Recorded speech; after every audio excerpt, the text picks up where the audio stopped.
Everyone welcome back to my YouTube channel. So आज चाहिँ म हजुरको अगाडि चाहिँ टिकटकको नयाँ अपडेटको बारेमा कुरा गर्न गइरहेको छु। एन्ड हजुरहरूलाई पनि त्यो अपडेटको बारेमा मैले भने हजुरहरूलाई एकदम धेरै नै खुसी लाग्नेछ, किनकि अब टिकटकमा पनि हजुरले भिडियो एडिट गर्न सक्नुहुन्छ। हजुरलाई अरू एप चाहिँदैन, हजुरलाई नर्मली भिडियोजहरू हजुरले अब टिकटकबाट नै एडिट गर्न सक्नुहुन्छ। सो कसरी त्यो म हजुरलाई भिडियोमा सिकाउने छु। हजुरलाई भिडियो कस्तो लाग्छ एक लाइक गरेर मेरो च्यानललाई सब्स्क्राइब गर्न नबिर्सिनु होला। सो आउने दिनमा म यस्तै नयाँ अपडेटको बारेमा चाहिँ हजुरहरूलाई जानकारी दिइरहेको छु। सो त्यसको लागि चाहिँ हजुरले यो भिडियो लास्टसम्म हेर्नु होला। सो अब फर्स्टमा चाहिँ हजुरले टिकटक एपलाई चाहिँ ओपन गर्नु होला। टिकटक एपलाई ओपन गरिसकेपछि तल प्लसको आइकनमा चाहिँ हजुरले क्लिक गर्नु होला। त्यहाँबाट हजुरले अपलोडबाट एउटा भिडियो सेलेक्ट गर्न सक्नुहुन्छ आफ्नो ग्यालेरीबाट। मैले चाहिँ यो भिडियो सेलेक्ट गरेँ। नर्मली यो चाहिँ एकदम सिम्पल भिडियो हो। सो मैले चाहिँ यो भिडियो सेलेक्ट गरेँ।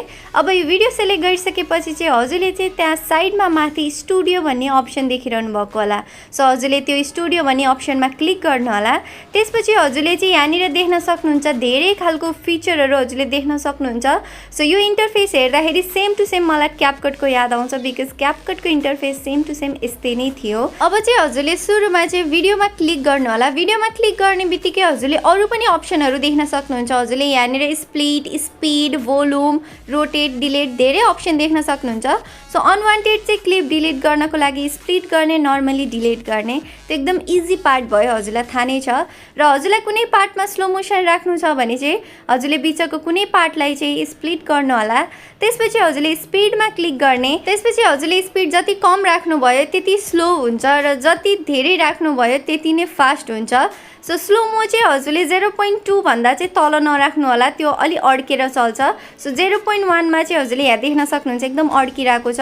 सो 0.2 और 0.3 हजुरको लागि बेटर हुन्छ स्लो मोसन हजुरले टिकटकबाट नै राख्ने हो भने। प्लस हजुरले भोल्युममा क्लिक गरेर हजुरले त्यहाँबाट भोल्युम घटाउन बढाउन सक्नुहुन्छ। डिफ्रेन्ट क्लिप्स गएर पनि घटाउन बढाउन सक्नुहुन्छ।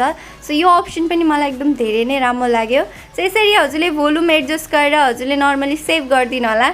त्यसपछि हजुरले रोटेटको अप्सन देख्न सक्नुहुन्छ। हजुरले यहाँबाट चाहिँ भिडियो रोटेट पनि गर्न सक्नुहुन्छ आफ्नो मर्जीले। अनि हजुरले चाहिँ माथि दुईटा एरो देख्न सक्नुहुन्छ, उन्डो एन्ड रिडोको।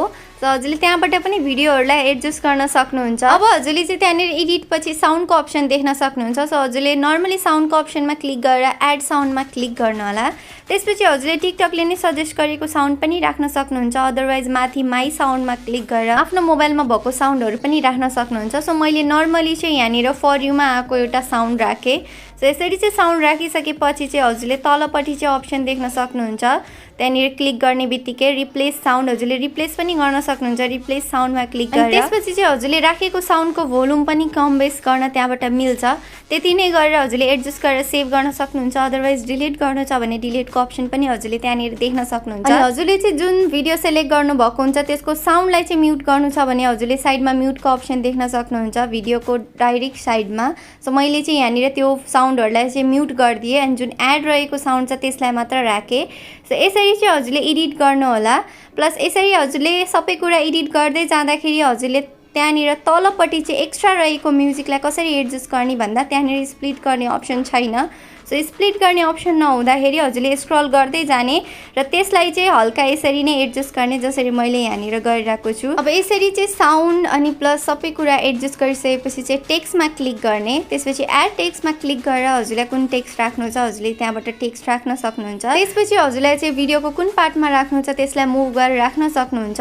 अदरवाइज हजुरले चाहिँ भिडियोमा चाहिँ कुन ठाउँमा राख्नु छ तल माथि हजुरले एडजस्ट गर्न सक्नुहुन्छ, कपी गर्न सक्नुहुन्छ।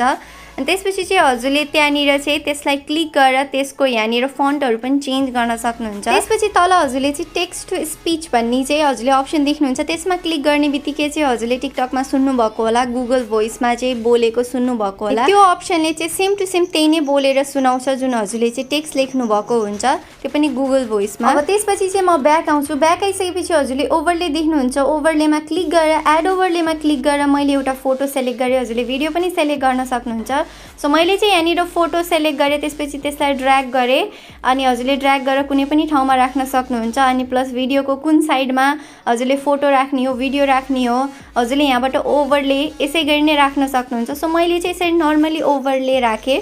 ओभरले राखिसकेपछि त्यहाँनिर हजुरले रोटेट र डिलेटको अप्सन देख्नुहुन्छ। सो नर्मली त्यहाँबाट एडिट गर्नु होला र सबैभन्दा मेन अप्सन चाहिँ हजुरले यहाँनिर देख्न सक्नुहुन्छ प्लसको अप्सन। सो प्लसबाट चाहिँ हजुरले धेरैभन्दा धेरै भिडियोजहरू सेलेक्ट गर्न सक्नुहुन्छ, अरू भिडियोजहरू एड गर्न सक्नुहुन्छ। सो यो पनि मलाई एकदम धेरै नै राम्रो लाग्यो। हजुरले चाहिँ पार्टमा भिडियोज बनाउनु भएको छ भने हजुरले डाइरेक्ट ट्रान्जिसन हजुरले यहीँबाट बनाउन सक्नुहुन्छ। हजुरले अरू कुनै एप युज गरिराख्नु पर्दैन। सो हजुरले ट्रान्जिसन नर्मल भिडियोजहरू यहीँबाट हजुरले स्प्लिट स्लोमो सबै एडिट गर्न सक्नुहुन्छ। सो मलाई चाहिँ एकदम धेरै नै मन पर्यो कि टिकटकले यति धेरै अप्सन अहिले राखिदिएको छ एन्ड हजुरले डाइरेक्ट टिकटक ओपन गरेर हजुरले भिडियो सुट गरेर डाइरेक्ट यहीँबाट एडिट गरेर अपलोड गर्न सक्नुहुन्छ। हजुरले अरू एप इन्स्टल गरिरहनु पर्दैन। सो यति सबै गरिसकेपछि चाहिँ माथि हजुरले चाहिँ सेभको अप्सन देख्नुहुन्छ। सो नर्मली सेभ गरिदिने। त्यसपछि चाहिँ हजुरलाई भोइस ओभर गर्न मन लागेको छ भने हजुरले यहाँबाट भोइस ओभरमा क्लिक गरेर भोइस ओभर राख्न सक्नुहुन्छ। त्यसपछि हजुरले चाहिँ इफेक्टमा क्लिक गरेर इफेक्ट्सहरू राख्न सक्नुहुन्छ, ट्रान्जिसन इफेक्ट्स अनि स्प्लिट इफेक्ट सबै इफेक्ट्सहरू राख्न सक्नुहुन्छ। त्यसपछि फिल्टरमा क्लिक गरेर डाइरेक्ट हजुरले यहाँबाट फिल्टर एप्लाई गर्न सक्नुहुन्छ। फिल्टर एप्लाई गरेर एडजस्ट पनि गर्न सक्नुहुन्छ। सो नर्मली मैले यहाँनिर एउटा फिल्टर राखेर एडजस्ट पनि गरेँ। त्यसपछि म नेक्स्टमा क्लिक गरेर डाइरेक्ट नेक्स्टमा क्लिक गरेर अब मैले यहाँनिर चाहिँ कभर सेलेक्ट गर्छु। सो हजुरले यहाँबाट कभरहरू सेलेक्ट गर्न सक्नुहुन्छ आफ्नो video. So normally cover select गर्ने, सेभ गर्ने, त्यसपछि क्याप्सन राख्ने अनि भिडियोलाई पोस्ट गर्ने। सो मैले चाहिँ ड्राफ्टमा राखेँ अनि त्यसपछि म ब्याक आउँछु। आजको लागि यति नै हो भिडियो। हजुरलाई यो अपडेट कस्तो लाग्यो प्लिज कमेन्ट गर्न नबिर्सिनु होला र आउने दिनमा म यस्तै नयाँ अपडेट र एडिटिङको बारेमा हजुरहरूलाई अझ धेरै भिडियोजहरू लिएर आउनेछु। सो त्यसको लागि हजुरले चाहिँ मेरो च्यानल सब्सक्राइब गरेर चाहिँ यो भिडियोलाई लाइक गर्न नबिर्सिनु होला र यो भिडियो सक्दो आफ्नो साथीहरूलाई सेयर गर्नु होला र हजुरकोमा यो अपडेट आएको छैन भने हजुरले अहिले गएर प्ले स्टोरबाट हजुरले आफ्नो टिकटकलाई चाहिँ अपडेट गर्न नबिर्सिनु होला। त्यसपछि हजुरले पनि यो फिचर पाउनुहुन्छ। सो आजको लागि यति नै। आउनेछु म यस्तै खालको भिडियोजहरू लिएर। तबसम्मको लागि bye, take care, love you all.